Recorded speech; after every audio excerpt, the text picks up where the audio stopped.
আসসালামু আলাইকুম। সাদিকা সারা কুকিং থেকে আপনাদের সবাইকে স্বাগতম। আজকের আমার রেসিপি আমচুনি দিয়ে পুঁটি মাছের ঝোল। আমার পরিবেশন করা শেষ। আমি রান্নাটা করে খেয়ে দেখেছি। অনেক টেস্টি হয়েছে। যারা এই টক খেতে পছন্দ করেন তাদের কাছে আরও অনেক ভালো লাগবে। আশা করি রান্নাটা করে খেয়ে দেখবেন, আপনাদের অনেক ভালো লাগবে। এই ভিডিওটি ভালো লাগলে লাইক, কমেন্ট, শেয়ার এবং বেশি বেশি সাবস্ক্রাইব করে দেবেন। কিভাবে আমচুনি দিয়ে পুঁটি মাছটা আমি রান্না করব, পুঁটি মাছের ঝোলটা, সেটা আপনাদের এখন দেখাবো এবং শুরু করছি।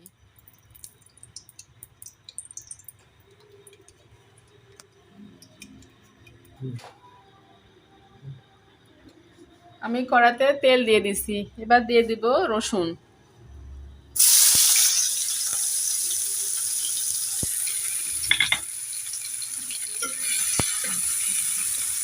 এই রান্নাতে পেঁয়াজ লাগে না, শুধু রসুন দিয়ে রান্না করতে হয়।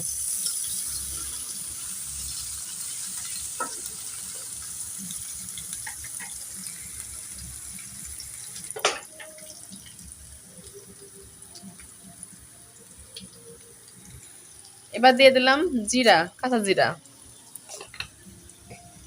এই রান্নাটা এই মাছ টক বলেন বা চুনি দিয়ে আমচুনি দিয়ে মাছ বলেন পুঁটি মাছ, এই রান্নাতে পেঁয়াজ লাগে না এবং সব মশলাই দেওয়া যায়, শুধু পেঁয়াজ বাদে। এই রান্নাটা আসলে আমি সব মশলাগুলো একত্র করে রেখেছি, ধনে গুঁড়া, মরিচের গুঁড়া, হলুদের গুঁড়া এবং লবণ।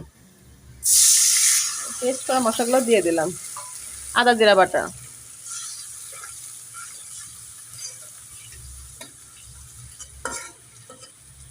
আমি আসলে মশলাটা কষাচ্ছি।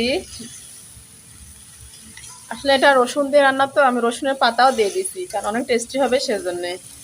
আর এটা হলো, দেখেন এটা আমচুনি, এটা হলো কাঁচা আমটা যে ভাগে যে কেটে গ্রামের লোক কেটে রাখে, রেখে শুকায়, সেই আমটা একে বলে আমচুনি। জানি না আপনারা কোন দেশে কোন ভাষায় এটা নাম বলে, আমরা বলি এটা আমচুনি।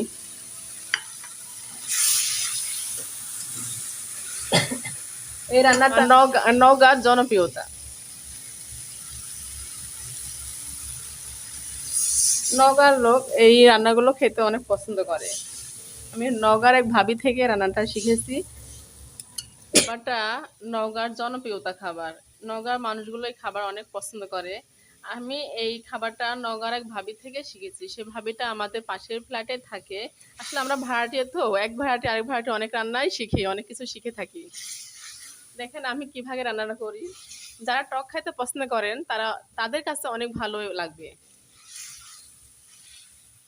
দিয়ে দিচ্ছি একটু মাছ দিয়ে, মাছটা আমি আবারও কষাই নিব। বাজারে যে হারে পেঁয়াজের দাম বাড়তেছে, সে হারে এই রেসিপিগুলো রসুন দিয়ে করা। রসুন দামও বেশি, আপনারা বলবেন রসুন তো কম দাম না। যদি রসুন, আপনারা বলতে পারেন আমি এক চুলায় রান্না করি কেন। আসলে আমরা তো ভাড়া থাকি, আর এই ভাড়াটির বাড়িতে ধরুন অনেক রকমের সমস্যা থাকে। এটা আসলে সাপ্লাই গ্যাস, সেজন্য বাড়িওয়ালা ধরুন দুইটা চুলা দুই ভাড়াটিকে ভাগ করে দিচ্ছে, আসলে দুইটা সেপারেট করা আছে, এজন্য আমার এক চুলাটা। আর এক চুলার জন্য অনেক সমস্যায় দেখা যাচ্ছে হয়তো বা ভিডিওতে। আমার মাছ দেখেন কষানো হয়ে গেছে, তেল উপরে উঠে গেছে। আমি এবার পানি দিয়ে দেবো। আর এই রান্নাটা আপনারা টক বলেন বা আমচুনি বলেন, এই রান্নাটায় ঝোল হবে, সেজন্য আমি একটু পানির পরিমাণটা বেশি দিয়ে দিচ্ছি। এটা রান্নার 1 ঘন্টা আগে ভিজায় রাখছি, এটা আমি এখন দিয়ে দেবো। দেখেন মাছের বলক উঠে আসছে, আমি এখন দিয়ে দেবো। এই আমটা যখন ছোট কোরালি থাকবে, মানে আঠি হওয়ার আগে, টক আমটা, এই আমটা তখন কাঁচা আম কেটে রোদে শুকায় রাখা লাগে, তাকে বলে আমচুনি। এই আমচুনি দিয়ে এই মাছটা রান্না করতে হয়। আর এই মাছের রেসিপিটা পুঁটি মাছ দিয়ে শুধু করতে হয়, অন্য কোনো মাছ দিয়ে, মাছের চেয়ে পুঁটি মাছের টেস্টটা বেশি আসে, তাই পুঁটি মাছ দিয়ে রান্নাটা করতে হয়। আর যদি আপনাদের এর চেয়েও বড় পুঁটি মাছ থাকে তাহলে আরও ভালো। আমার কাছে এটাই ছিল, আমি এটাই দিয়ে রান্না করছি। এবার আমি ভেজে রাখা জিরা গুঁড়াটা দিয়ে দিব।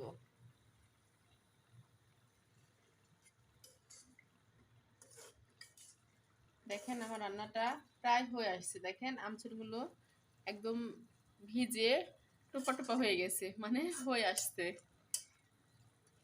ওটা চুষে নিচ্ছে। আমার ঝোলটাও কমে আসছে, আমার মাছটা হয়ে গেছে। আমি এবার চুলা জালটা বন্ধ করে দিব। এবার আমি পরিবেশন করব।